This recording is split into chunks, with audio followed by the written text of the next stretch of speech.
Institute of fundamental research ने निकाले बहुत ही अच्छी अपॉर्चुनिटी आप सबके लिए, और ये अपॉर्चुनिटी एक परमानेंट अपॉर्चुनिटी होने वाली है, तो आप इसे बिल्कुल मिस आउट नहीं कर सकते। बट उससे पहले हेलो वेलकम और स्वागत है आप सबका मेरी एक नई वीडियो में, जिसमें लेकर आया हूं बहुत ही अच्छी अपॉर्चुनिटी आप सबके लिए, और ये अपॉर्चुनिटी आप बिल्कुल मिस आउट नहीं कर सकते क्योंकि होने वाली है एक परमानेंट अपॉर्चुनिटी, साथ साथ इसमें काफी अच्छा पे स्केल देखने को आपको मिल रहा है। तो अगर आप एक लॉयर हैं जो ऐसी वैकेंसी में जाना चाहते हैं जो कि एक गवर्नमेंट वैकेंसी हो, साथ ही साथ एक परमानेंट वैकेंसी हो, तो ये अपॉर्चुनिटी आपके लिए बहुत ही अच्छी हो सकती है। तो हम बात करने वाले हैं इस अपॉर्चुनिटी के बारे में इन डिटेल, साथ में साथ मैं आपको ये बताऊंगा आप इसे कैसे अप्लाई कर सकते हो और कैसे आप इसके क्राइटेरिया को फुलफिल कर सकते हैं। तो वीडियो को लास्ट तक जरूर देखिएगा, और अगर कोई प्रॉब्लम होती है तो मुझे कमेंट्स में जरूर बताइएगा। चलिए बात करते हैं इस अपॉर्चुनिटी के बारे में, बट उससे पहले एक छोटी डिटेल कि इसे आप हम बात करें जो वैकेंसी निकलती है फॉर द लॉयर्स, और अगर आप एक लॉयर है जो गवर्नमेंट वैकेंसी में जाना चाहते हैं तो ये चैनल आपके लिए है। तो अभी आपको इस चैनल को सब्सक्राइब कर देना चाहिए, वीडियो को लाइक कर देना चाहिए, इस वीडियो पर रखना है 100 लाइक्स का गोल, तो उसे जल्दी जल्दी पूरा कर दीजिए so that we got motivation और हम आपके लिए और भी अच्छी वीडियोस लेकर आते रहें। साथ ही साथ मैं बताना चाहूंगा कि आने वाले 15 डेज में और भी ऐसी काफी सारी वीडियोस आने वाली है जो कि आप बिल्कुल मिस आउट नहीं कर सकते, तो उनको भी बिल्कुल ध्यान से चेकआउट कर लीजिएगा सो दैट आप उनको भी भर सके टाइम बेसिस पे। इस अपॉर्चुनिटी के बारे में बात करेंगे, बट उससे पहले एक और डिटेल की हम कर रहे हैं अभी 100 डेज चैलेंज, जो कि हम आज से ही स्टार्ट कर रहे हैं, इस ईयर का पहला 100 डेज चैलेंज। तो उसको सपोर्ट करने के लिए भी आपको चैनल को सब्सक्राइब कर देना चाहिए और एक लाइक तो बनता है। चलिए बात करते हैं इस अपॉर्चुनिटी के बारे में जो कि निकाली गई Tata institute of fundamental research ने, और एक गवर्नमेंट अपॉर्चुनिटी होने वाली है जिसमें काफी अलग अलग टाइप की अपॉर्चुनिटीज निकाली गई हैं इन सबके लिए। तो अगर आपको कोई भी फ्रेंड है जिसको आप इन अपॉर्चुनिटीज के बारे में भी बताना चाहते हैं तो उसे भी जरूर बता दीजिएगा। बट इस यहाँ पर हम बात करें सिर्फ लीगल डिपार्टमेंट के बारे में, तो इसमें निकाली गई है सिर्फ आपकी एडमिनिस्ट्रेटिव ऑफिसर लीगल डिपार्टमेंट में एक अपॉर्चुनिटी जो कि अनरिजर्व कैटेगरी के लिए है, और इसके बारे में हम बात करेंगे। बट मैं ये बताना चाहूंगा कि एक अपॉर्चुनिटी आप बिल्कुल मिस आउट नहीं कर सकते क्योंकि एक परमानेंट अपॉर्चुनिटी, और ऐसी परमानेंट अपॉर्चुनिटीज काफी कम निकाली जाती हैं जो कि आपको अच्छा अच्छा पे स्केल दे रही हो, साथ ही साथ आपके एक higher level of experience provide करा रही हो आप सबको। तो ये अपॉर्चुनिटी आने वाली है एडमिनिस्ट्रेटिव ऑफिसर की इन द लीगल डिपार्टमेंट।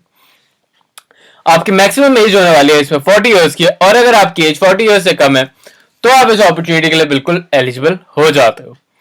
ये मैं बात करने वाला हूँ इसके पे स्केल के बारे में। तो जैसे कि आप देख सकते हैं यहाँ पे पे स्केल होने वाला है लेवल 10 का, और पे स्टेज 1 होगी आपकी जो कि होने वाली है 1,13,679 रुपीज, जो कि काफी अच्छा पे स्केल देखने को मिल रहा है। साथ ही साथ आपको एक्स्ट्रा अलाउंसेस भी पे आउट करे जाएंगे, तो ये आपकी सैलरी काफी अच्छी हो जाएगी आप सबके लिए।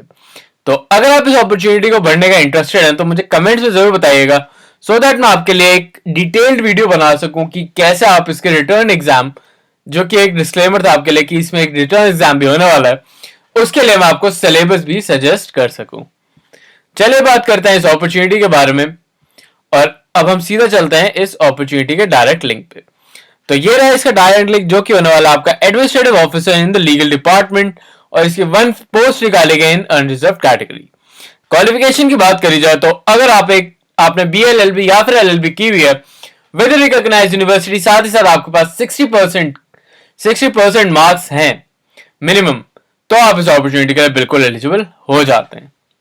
और साथ ही साथ आपको नॉलेज आज पर्सनल कंप्यूटर, आपको कंप्यूटर और एप्लीकेशंस की नॉलेज होना भी थोड़ी बहुत जरूरी है, तो इन बातों का ध्यान जरूर रखिएगा। और अगर आपको कोई प्रॉब्लम होती है किसी भी कंप्यूटर या फिर कोई भी एप्लीकेशन को चलाने में, तो आप मुझे कमेंट में जरूर बताइएगा सो दैट मैं आपके लिए वो भी एक डिटेल्ड वीडियो बना दूंगा, सो दैट आप इन अपॉर्चुनिटीज को भी और अच्छे से भर सके। और अगर आपको कोई भी प्रॉब्लम आती है तो हम आपको गाइड करने के लिए यहाँ पर हैं। अगर हम बात करें एक्सपीरियंस के बारे में, तो यहाँ पे होने वाला है 5 इयर्स का एक्सपीरियंस मांगा गया है फॉर आपके पास, अगर आपने एडवोकेट के एज एडवोकेट आपने कोई भी लीगल ऑफिसर लीगल डिपार्टमेंट या फिर एज फ्रीलांसर भी काम करा हुआ है, legal associate, legal council, advocate या फिर फ्रीलांस में आपने वर्क किया हुआ है 5 इयर्स का, तो आप इस अपॉर्चुनिटी के लिए बिल्कुल एलिजिबल हो जाते हो। तो मिनिमम आपको 5 इयर्स का एक्सपीरियंस दिखाना जरूरी है फॉर सच एन अपॉर्चुनिटी।